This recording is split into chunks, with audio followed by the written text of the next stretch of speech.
Dear friends, welcome to STEM Scholar.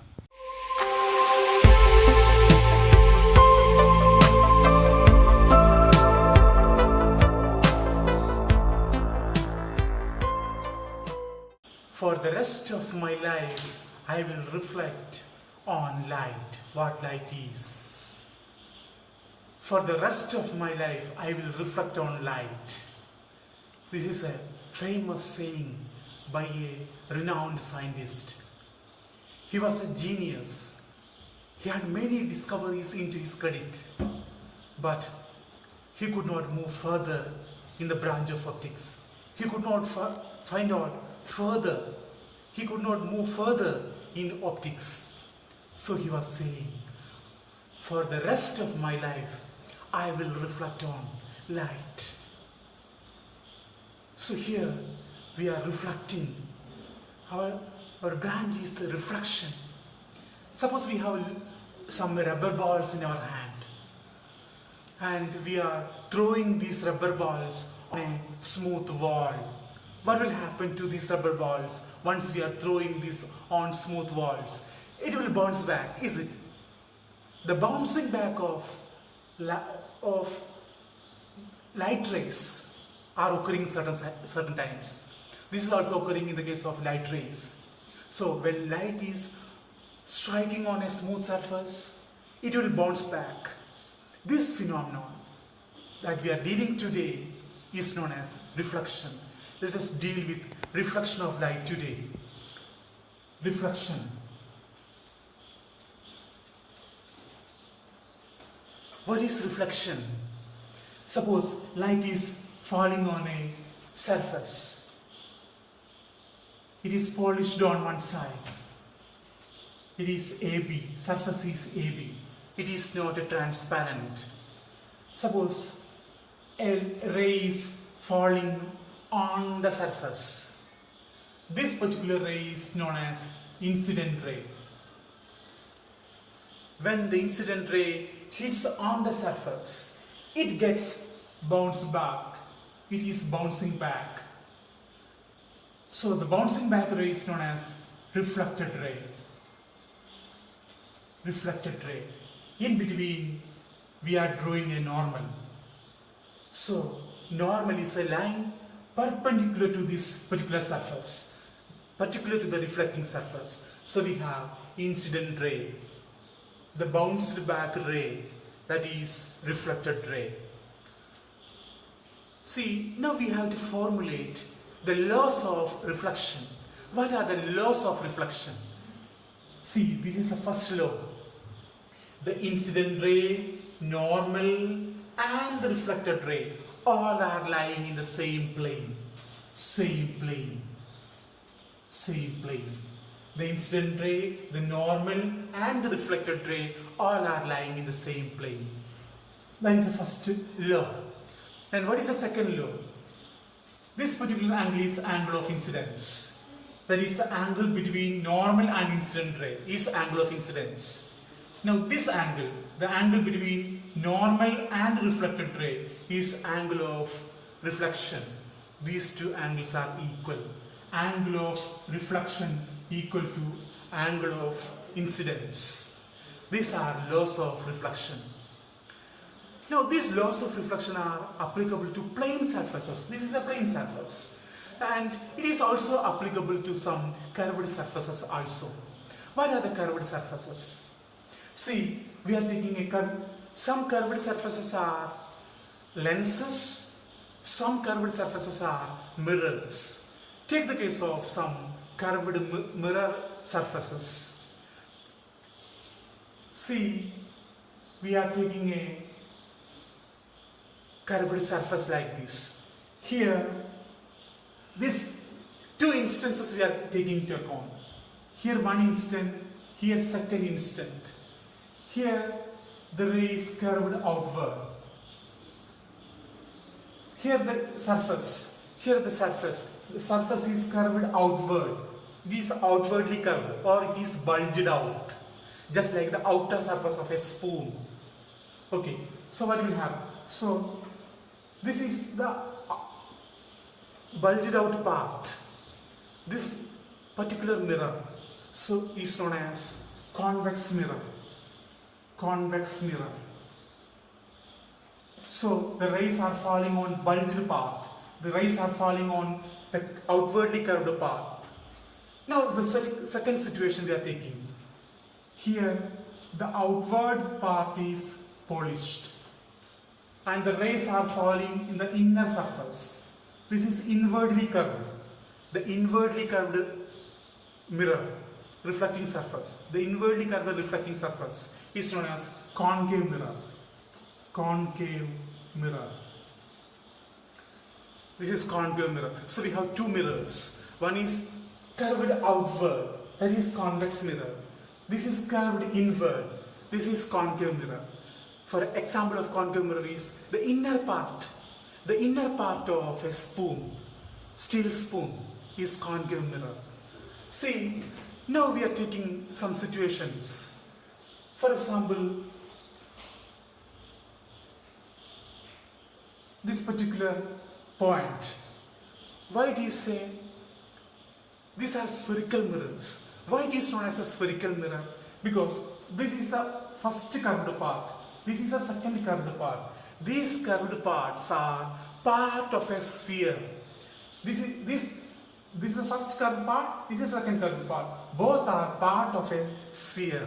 So these are known as spherical mirrors. Now the center of this spherical part is C, we are putting as C, that is center of curvature. Center of curvature. Here we have a geometrical center. Geometrical center. At this point also we have a geometrical center. This geometrical center is known as pole. So we are drawing a line through this line. That line is known as principal axis. Principal axis. Now take the case, this particular situation.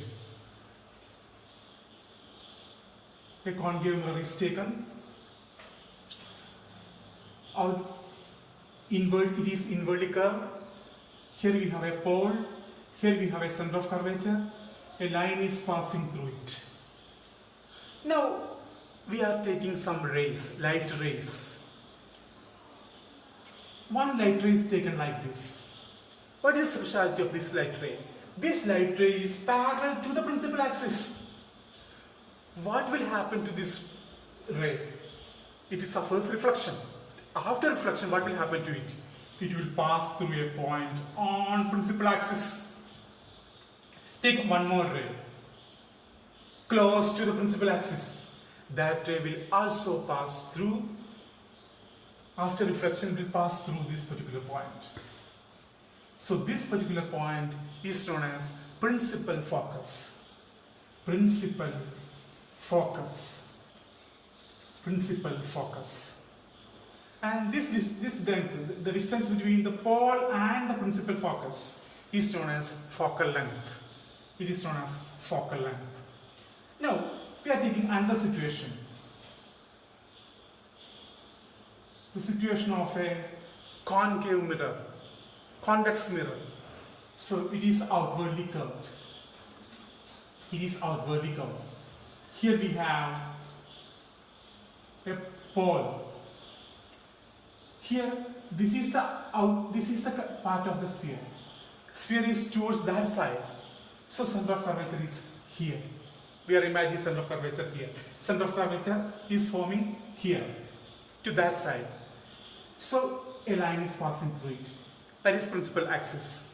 Now we are taking just like here. In the case of concave mirror, a parallel ray is taken. Parallel ray is known as paraxial ray. What will happen to this paraxial ray, which is closer to principal axis? What will happen to this paraxial ray? This paraxial ray will reflect back. It will not come out the other side because this is mirror. This is not transparent, so it will not go other side. So it will reflect back. Now we are taking one more ray, one more paraxial ray, closer to principal axis. It will also reflect back after hitting on the smooth surface. Now, where shall we get the principal focus? These rays we are drawing like this. We are we are extrapolating these lines. Here also extrapolating. And once extrapolated, these lines will meet at a particular point. These lines will meet at a particular point. That particular point is known as the principal focus. So here if you are looking at the principal focus, from the principal focus, it seems that the reflected rays are diverging from that particular point. So principal focus is on other side. So this is the first situation and this is the second situation. Now, whether it may be lenses or spheres, we have to formulate some equations. We have to formulate some laws. To formulate these laws, we have to give some assumptions. We have to give certain assumptions. Those assumptions are known as sign conventions. That are known as sign conventions.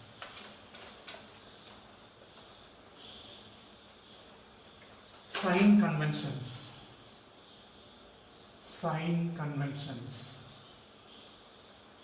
It is also known as Cartesian sign convention. Cartesian sign convention. Cartesian sign convention is used to formulate equations in lenses and in spherical mirrors. What are the conventions? Again, we are taking a spherical part, pole, principal axis. Now, what are the conventions? What are the rules in the case of sign convention? This is the pole, pole. The first convention is, this is a spherical part, this is a reflecting part. Now, the first convention is this one. Sign convention is this one. All the measurements are taken from the pole. All the measurements are starting from the pole. At this point, from this point, the measurements are taken. All the measurements are starting from the pole. That is the first sign convention. What is the second convention? The measurements are taken in the direction of incident ray. The measurements in the direction of incident ray is taken as positive. Incident ray, positive. The measurements in the direction of incident, this is the direction of incident ray. Distances along incident ray. The distances along incident ray is taken as positive. Now, distances opposite to incident ray. Distances opposite to the incident ray, the direction of incident ray is taken as negative. This is taken as negative. Now, the heights. How will you take the heights of images or objects? Here, we are taking the height, vertical height, that is line perpendicular to principal axis.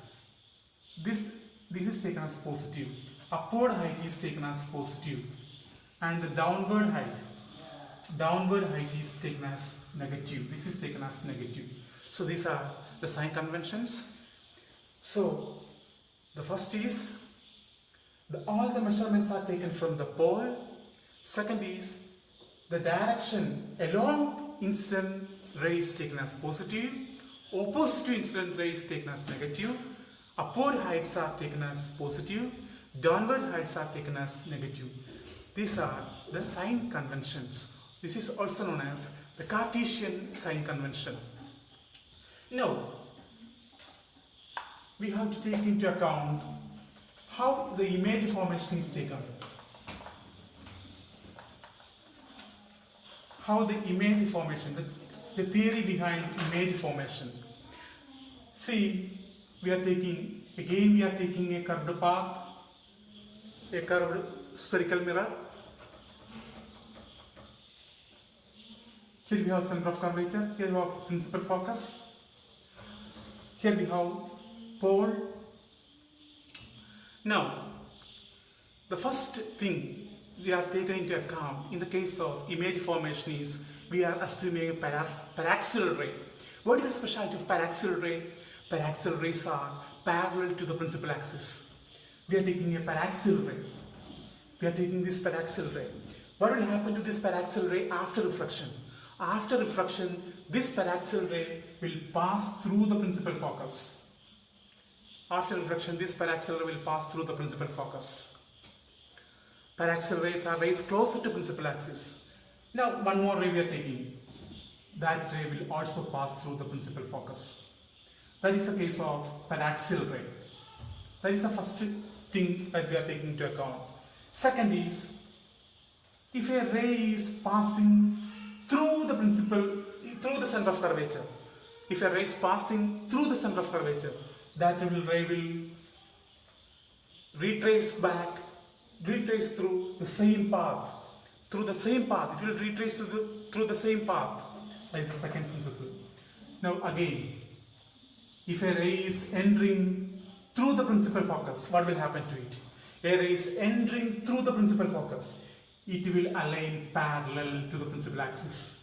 If a ray is entering through the principal focus, it will align parallel to the principal axis. That is the third thing. Now one more thing is suppose a ray is falling on the pole. It will get reflected. It will get reflected like this. And the thing is, in this particular situation, these two angles, both angles are equal. These are the situations in the case of image formation. Now take the case. Take the particular case. Take the case of concave mirror. Concave mirror. For the concave mirror, this is the particular concave mirror. Concave mirrors are forming two images. That is, one is real image. The specialty for real image is it can be brought on a screen. Real images can be brought on a screen. So if real images are formed, then what are the sign conventions? If real image means it is formed on same side, here left side. If it is formed on same side, the object distance, image distance, radius of curvature, focal length, all are negative. This is the situation in the case of real image. Object distance, image distance, R, F is focal length, all are negative because all are in the same side, and object distance is taken from pole to this side. Image is also formed on this side. It is also taken on negative. All the things are on left side, so measurements are negative. Now, there can be certain times when concave mirror produces virtual image. Sometimes concave mirror forms virtual image. If virtual image, that means virtual image is formed on other side. Here it is formed on other side of the mirror. It cannot be brought on a screen. So it is formed on, image is formed on other side. Image will be here. So from pole to image, the distance is V. So V will be positive. V is in the direction of incident ray. So V will be positive. So V is positive. V is positive. All other things are F is on left side negative, U negative, R negative, all other things are negative. So this is a particular situation in the case of concave mirror. For real image, all are negative. For virtual image, only V is positive, all others are negative. Now take the case of convex mirror. Convex mirror. Convex mirror forms only virtual image. It forms only virtual image. Virtual image cannot be brought on a screen. So this is the situation in the case of convex mirror. So image is formed on other side. Image is formed on other side. Okay, all other things. See, all other things. Image is formed on other side. And so we are taking image distance, object distance. Object is on left side. Here we are placing object. So object is left of the pole. Object distance is left of the pole. So object distance is taken as positive. Then V on other side, forming here, image is here. So along the direction of the incident ray, it is taken as negative. F, circle is on other side, is forming here. So F is negative, R is negative. So this is the case of convex mirror. So this is about reflection. We are reflected about light ray, talked about laws of reflection, sign convention. Hope you understood it. In the next class, we will come with a new topic. Do write your comments. Thank you.